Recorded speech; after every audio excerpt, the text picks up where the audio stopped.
conversation. All right, folks, let's be honest. All right, there's no surprises about the quick, clean sweep last night. We expected it. We predicted it right here on 2 Minute Black and White and Honest Conversation. We called it. We told you it was happening. We told you Mondani was winning. We told you that Gavin Newsom was leading the charge out in California to on that ballot initiative, Prop 50, and it happened. So, folks, stick with us here. There is a huge swell um, moving in the right direction when it comes to our elected officials. Bless you. Joining me Thank you. from the beautiful confines of the Hudson River Valley, Brock Ellis joins us, the Uptown Point Guard, looking at, wow, the news coverage in New York must have been off the chain. I could just imagine some of the comments they couldn't play, now that we have a Muslim, at the helm in New York. And you know what? He's unapologetic about it, Brock. And he should be, because you know what? Nobody asks, right, for your rent check and, what your religious faith is, right? They just want their money. And that's the bottom line. And people don't have enough of it because the city has become unaffordable. Not to mention the suburbs and places like where we grew up. I mean, I couldn't afford to move back to our hometown. But that unaffordability, it was just a bellwether. That unaffordability is everywhere USA, right? Yes, sir. He just brought it out in the fore as his main message. Interesting, in a Truth Social post today, Trump even mentioned that he's all about affordability, right? Yeah. Literally used the word in one of his posts today because he's scrambling so hard to either deflect blame or run away from the whole situation and or co-opt the messaging. He Right. is survivalist to co-opt the messaging. Right. Just Right. as Marjorie Taylor Greene is, right? Because she's got a whole new message now as well. But yeah, it was a great day across the board. We did expect to see, fantastic results for us, for our camp. Sure. The Sure. multicultural, multi-ethnic, multi-racial unification of America that we want to see. It was a Right. great night for that. There were even some victories in some places that were particularly surprising that you just mentioned me like 2 minutes ago that I hadn't even seen because I was so caught up maybe in the New York action. I did see that there were 2 statewide wins in Georgia, Yes, sir. but you said there were a few others in the South. Yeah, Mississippi, was interesting. They broke the supermajority there in their state senate. And see, and that's what we were talking about yesterday, Brock. You got to get out in these local elections because they matter. The GOP had the supermajority in Mississippi, which meant, they could basically do whatever they wanted to do, whenever they wanted to do it. So, you know, folks in Mississippi are saying, hey, you know what? We're going to stand up against this radical, Republican agenda. We're not going to take it anymore. We're not going to be, your whipping boy anymore. And we're going to fight back. We're going to come out. We're going to vote. And here's the thing, bro. We got numbers. We got numbers. We got the numbers. If 2/3 of the country says that it disapproves of Trump, then Right. we know that you have the numbers right there by a healthy margin. So it was all about would people turn out. Now, because we'd had all those marches and high numbers at those marches, it gave me a sense, okay, if people are willing to march for a few hours on a Saturday, they're certainly willing to just drive to the local poll, stand in line a little bit, and vote on a Tuesday. At least we hoped that was the case. Right. In New York, the turnout was massive. It was the biggest mayoral turnout since the late 1960s. I haven't seen whether that was the case across the board. I think in California it was big as well. My gut tells me like it was just high turnout everywhere across America. Yeah, but because people are starting to realize, number one, that's the only voice they have. Yeah, what else can you do? Yeah, there's nothing else you could do. If you feel helpless, vote. What did Barack say? Don't boo, vote. Right? So we're seeing people sprint to the polls and make their voices count and demand, the accountability from these politicians, because that's the best thing you can do, right? To get back at these politicians, if you will, put them out of office, vote them out, right? Marjorie Taylor Greene is running around singing a new tune this morning because not only she's in a district where this new legislation is killing her constituents. She's in rural Northwest Georgia, right on the Tennessee line, right? And it's killing her constituents. You got Alabama to the west, Tennessee to the north. Okay, that part of the world was devastated, Brock, when the Dalton and the carpet industries and the housing, crisis hit. A lot of those carpet mills never came back. So folks have been scrambling up there for many, many years. That part of the state, there's no airports up there, right? There's no public transportation up there, right? It's rural, it's farming, right? It's agriculture, it's manufacturing, right? Their options are so limited. And now they're being priced out on a regular basis, right? From doing just the simple things. Think about it. Beef is going up, chicken's going up. Have you bought some chicken wings lately? Nope. I mean, it's ridiculous trying to purchase chicken wings. They're so friggin' expensive now. And I live right near the chicken capital of the world, right here in Gainesville, Georgia. I'm 30 minutes away from Gainesville, the chicken capital of the world. And chicken wings are through the roof. It's ridiculous. And Marjorie Taylor Greene is going to pay the price at the election booth if she doesn't get something done for those folks up there. Yeah, we were asking, is she the canary in the coal mine of peeling away from the core MAGA messaging, which has turned so sour, right? It's just so sour between the horrendous ICE visuals to now people seeing the healthcare premium costs going up. So every day someone else gets a letter in the mail or has the company-wide meeting where they're told what the healthcare next year cost is going to be for each individual, and it's doubling and tripling in some places. Like it's astronomical, the change in people's economics. The healthcare is kicking in, and for anyone who's already suffering, I mean, what the fuck are we doing with the food stamps? How is this a winning play to literally starve people out and complain that the SNAP program has corruption and too many people on it? Like, it's fucking food. Like, so the messaging is horrendous on the MAGA side. God bless them. They're just fumbling and bumbling and still following Trump, whose only response is to lash out more and figure out who else he needs to be in conflict with. He's not a problem solver, right? Like, he's just out there looking for the next fucking conflict. So he's now just mad. He's mad. I guess he's now currently mad at the Senate, but he's also mad at the people, right? Because the people just voted against him. So now he's mad at us for voting against him. So what's he do now? Brock, he's got nowhere to go. He's backed into a corner. He can't open the government. Remember that thing I told you was going to be the death nail in his coffin? He can't open the government.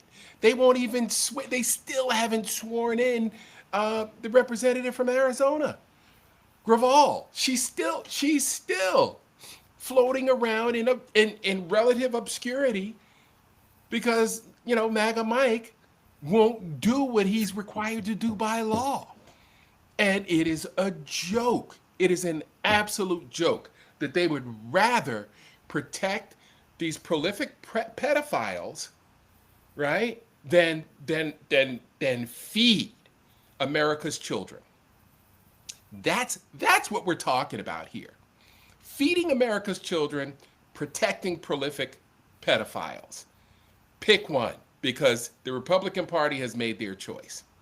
Now, how do you beat that back, right? And why can't we message to that? We should be ringing that bell every day on every podcast, on every microphone all day long, instead of letting these clown reporters from legacy media get out here and create their own narrative. What are the Democrats going to do now that they've had these wins? Are you going to go back to the negotiation? What are you talking about? Yeah. What Yeah. are you I mean, talking about? look, right now, I mean, the Dems, we got to end the celebration, right? Right? There's End nothing the to celebrate. celebration right now. Boom. Good night.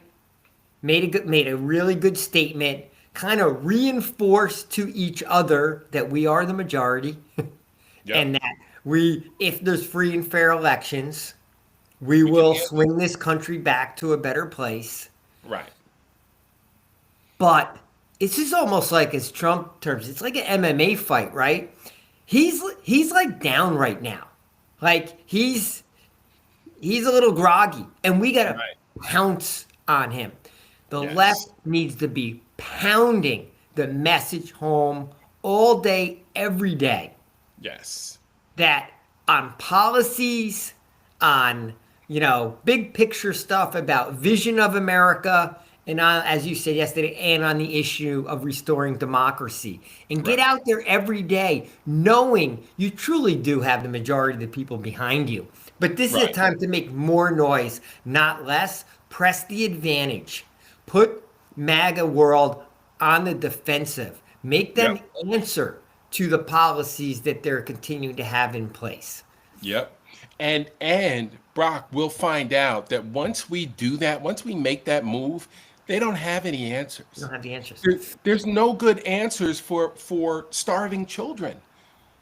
The white, black, brown, I don't care what color the kids are, right? The kids are suffering. And again, I'm telling you, this is impacting our educational system. It's going to impact teachers. It's going to impact the administrators. Kids coming to school hungry is a bad deal all the way around, right? Especially the older they are. Brock, I don't know if you've ever dealt with a hungry child. When I worked in the school system, I had the displeasure of taking a young man home who hadn't eaten in a couple of days, and it was absolutely heartbreaking. And I remember it like it was yesterday, Brock. The lights were off, there was nothing in the refrigerator, and there was no one home. And it is the most disturbing thing you have ever seen. And I knew something was wrong just by the way he was performing on the field that day at practice. You could, and to me, this is lower than low. This is pathetic. And again, it's cruelty for the sake of cruelty's sake. Okay, so I think to answer the question you set up front is like, just as a reminder, I've lived my life in comfortable white America. So no, I have not encountered a child in hunger. Thank I goodness. guess I don't know if it's sad to say, or it just is what it is, right? No matter Right. how you wrap it. No, I haven't seen it up close and personal. I mean, Yeah. I'm empathetic, but no, I haven't. Yeah, my parents worked in education, but my mom worked in social work, and she saw a lot of this.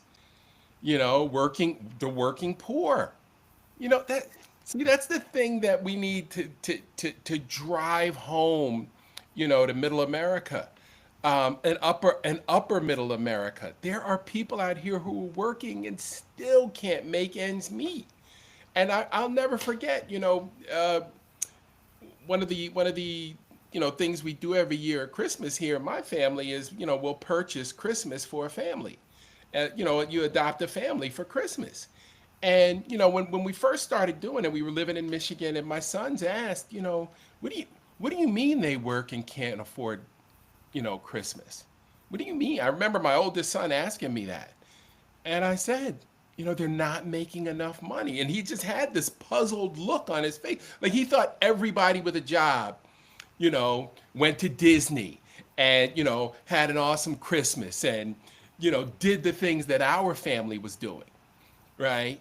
And because, as a child, you just think everybody lives like you do.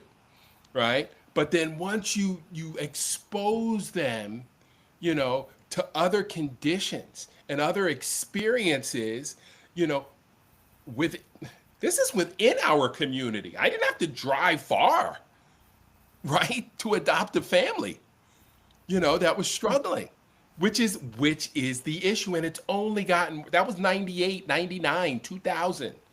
Here we are 25 years later, still dealing with that same issue. Well, it's so, which makes it so obvious why Mondani steamrolled Yes. Cuomo in New York, because he's talking about affordability. Like, he's not talking about the wealthy people living on the Upper East Side that everyone wants to cater to, and everyone's so worried, oh, they're going to leave New York, and New York's going to be, like, destitute. It's like, well, Right. fuck, New York is already unaffordable for most people, so fuck them if they leave, right? Right. They want to go to Florida. It's sad to say, yes, it'll hurt the tax base, blah, blah, blah, blah, blah, blah, but you already have so many people that can't afford it. That's the least of their issues, is whether Yep. the fucking wealthiest people stick around or not, right? So Exactly. it was just such it was such a winning message. I mean, that we call it, quote, populism, but like, it's not even populism. It's just like it's just reality. It's just Right. it's just recognizing most people's reality. Think about the quick math, Mark, as you were saying that, a full-time worker, because we don't raise the federal minimum wage. Let's say someone out in Arkansas is making $10 an hour, working 40 hours a week. It's $400 a week. It's $1,600 a month. Right. Okay, who's living, eating, and having health care? Just those three things on $1,600 a month, and that's someone working 40 hours. Because even if they work 60-hour weeks, Right. right? Right. They work an 80-hour week and not make it affordable, even if they're making $15 an hour. But that's why the fact that we haven't budged the minimum wage has kept Yep. so many people working full time in still unaffordable conditions. Right. They're walking the tightrope of the poverty line, right? And we're seeing it with the federal workers losing a paycheck or two. Fucking Absolutely. boom, they're on a food line. And this is the thing that Republicans will argue with you till you're blue in the face, talking about the minimum wage is high enough. Really? It's high enough? Are you seeing what we're seeing? Would you open your fucking eyes and take a look at how people are struggling? The minimum wage, the minimum wage is cool if you're living with your parents, in high school. That's about who it works for, because they don't have any bills, right? They don't have any overhead. They don't have a car note, right?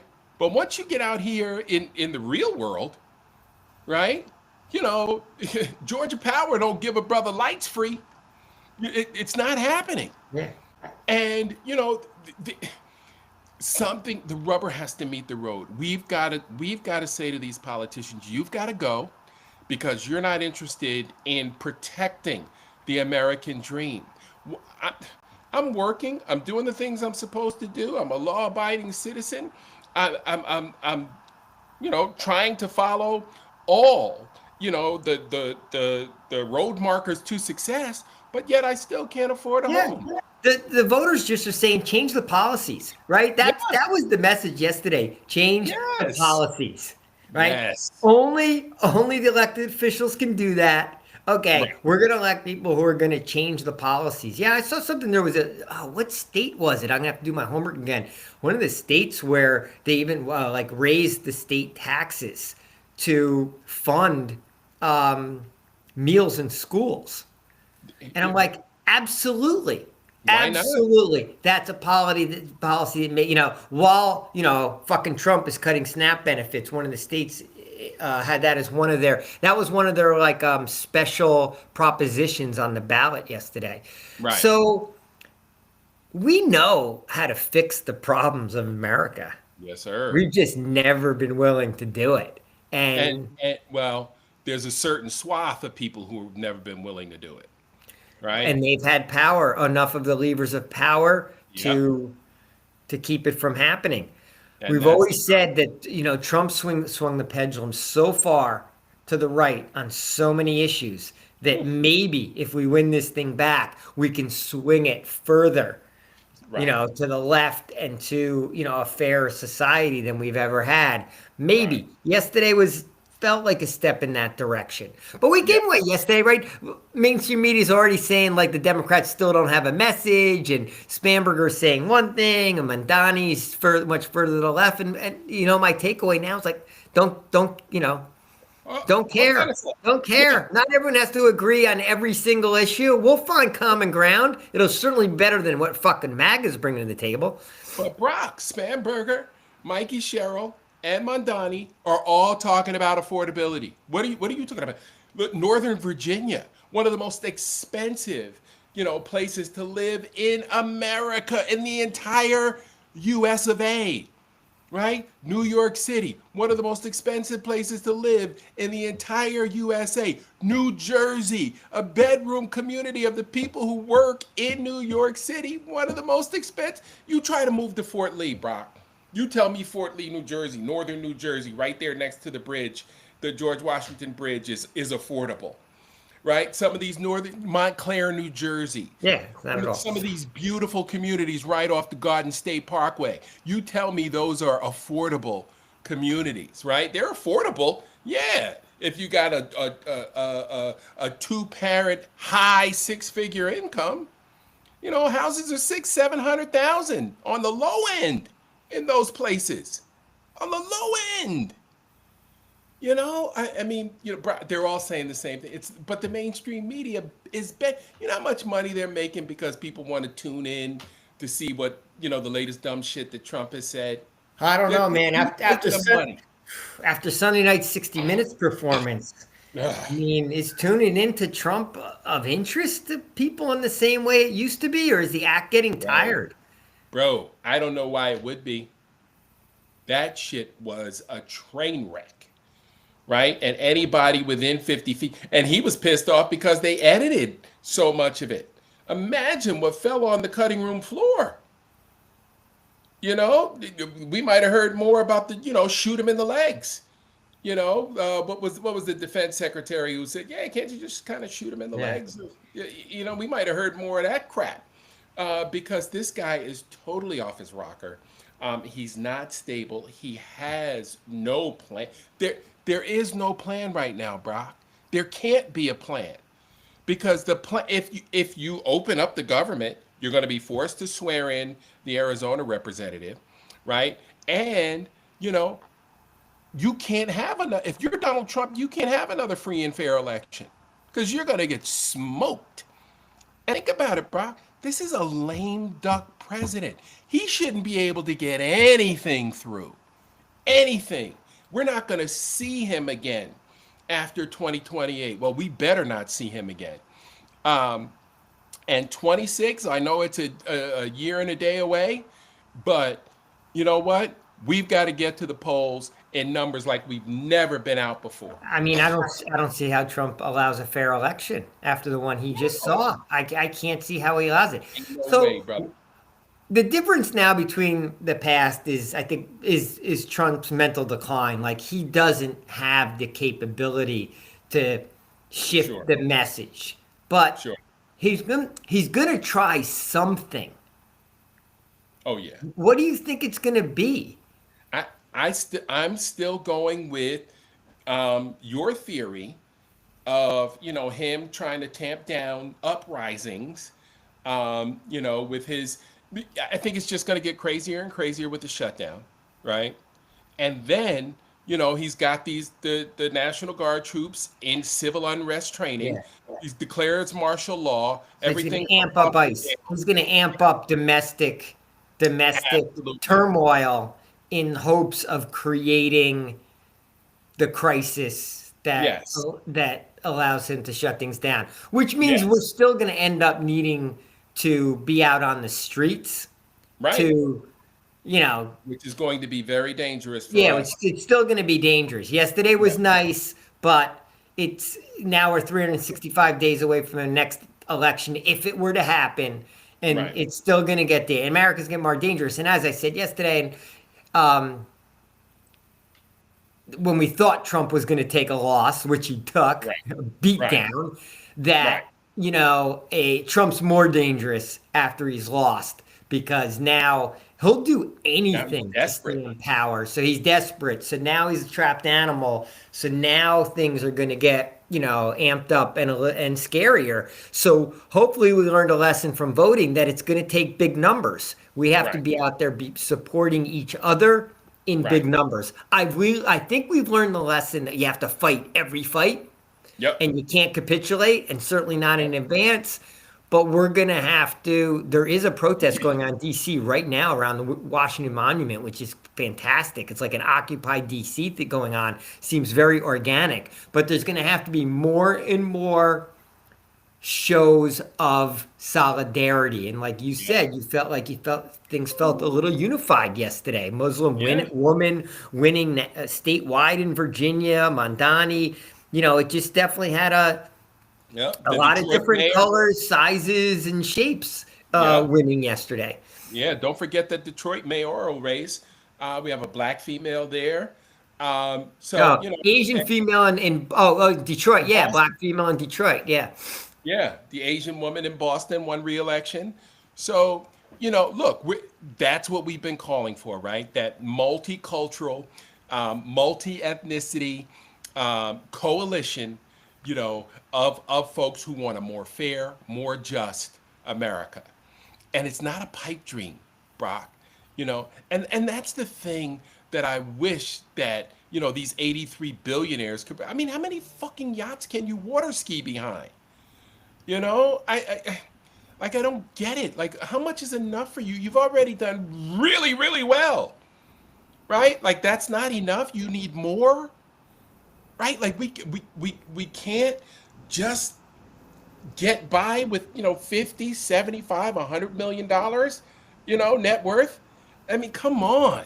These 83 lunatics, are just consumed with greed and trying to make and willing to hurt, you know, the people below them, because that's the way Peter Thiel and that bunch look at us. Um, Willing to hurt the people below them in order to make more money. Yeah, it's It's disgusting. It's disgusting. We saw it firsthand with Elon and the Doji Bros, the Muskrats. Um, you know, in the end, so what did they accomplish, right? nothing, Debt's nothing. up over $1 trillion. Like that was all Yeah, bullshit. That was a yeah. fucking fraud. It was Wasted all a more fraud. money than God. So, yeah, man. All right, give me a quick hit. What do you got? Okay, so the sandwich thrower in DC trial is working its way through.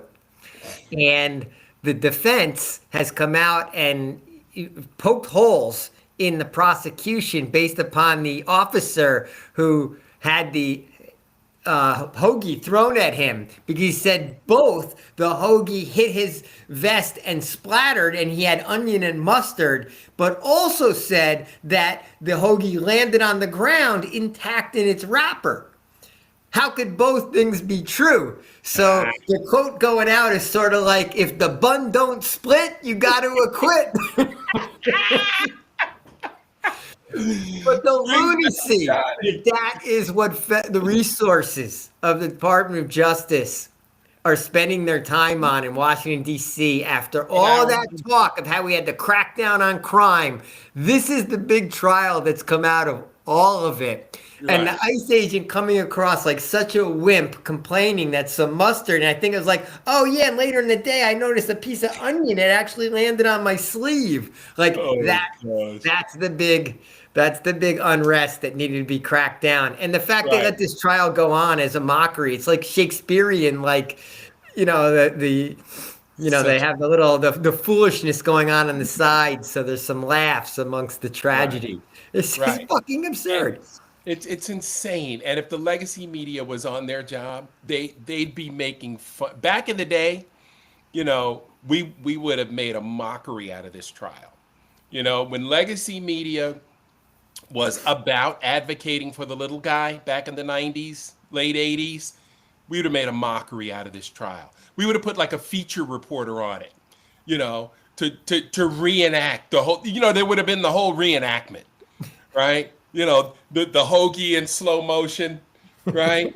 And then we'll talk to a scientist to try to figure out how the mustard and onion escaped the And rat. what velocity could the hoagie have moved at? And at Right. what force could it have hit the vest? Could it have penetrated the vest? What's the splatter marks? How far could the mustard have gone?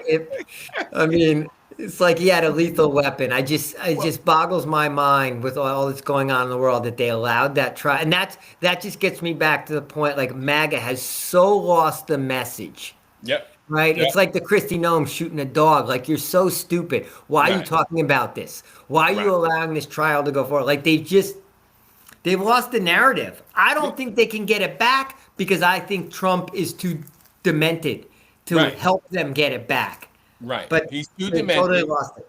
and they've got no good answers for the problems that they've self-inflicted. So when you're trying mustard splatter, when you got a mustard splatter expert on the On an ice stand, agent, yeah. right? Where's Dr. Fung when you need him? How about that, Mr. Fung? And Right? it's also like, oh, so ice can pull like a woman barefoot out through the window of her car. And I did watch that clip finally. I'm like, what the fuck? First of all, Right. who pays for the car damage? It's just ramming cars on city streets. Oh, yeah. So that's what ICE is doing that to people. But when a sandwich is thrown at them, they're Right. going to court. Like they almost like you just look so soft. Like, Right. come on, you can't handle a hoagie being thrown at you, but you're like coming out with AK 47s on the street and beating the shit out of people. Out of a woman with a Yeah. with a cup of coffee in her hand. Yeah, in her hand. Jesus. So that's Yeah. my absurd notion of the day. What do you got for me? So, we talked a little bit about some of these upsets in Georgia, and the one that stood out to me was on the Public Service Commission, right? And so people are talking about affordability. This is another one of, those, kind of quiet elections that impact you in such a huge way. The Georgia Public, Service Commission, has the ability to regulate, major utilities, right? So two Democrats flipped two Republican incumbents. And now we've got two more, sane human beings on the Public Service Commission that regulates, Georgia Power and residential energy bills, which have been climbing and climbing and climbing until they become unaffordable, until you have to be on a payment plan year round, right, just to afford, basic utilities that you need to keep warm. We still get cold snaps here in Georgia. So, when temperature gets in, the single digits, these heating costs go through the roof. And then don't even talk about running your air in the summer. It's hundreds. It's like adding an extra car note. When I look at some of our utility bills, I'm like, oh my God, this is ridiculous. How do people do it? Insane. So, that was my quick hit. Not nearly as absurd as yours, but again, points out the importance Yeah. of getting out and voting in every single election. Yeah, we're taking the W, but we know there's a lot more work to do. A lot more W's to get. Yes, sir. All right, buddy. That's it for us today. All right, Mark, always a pleasure. Catch up with you tomorrow. Rack it up and do it again. Stay loud and proud. Peace.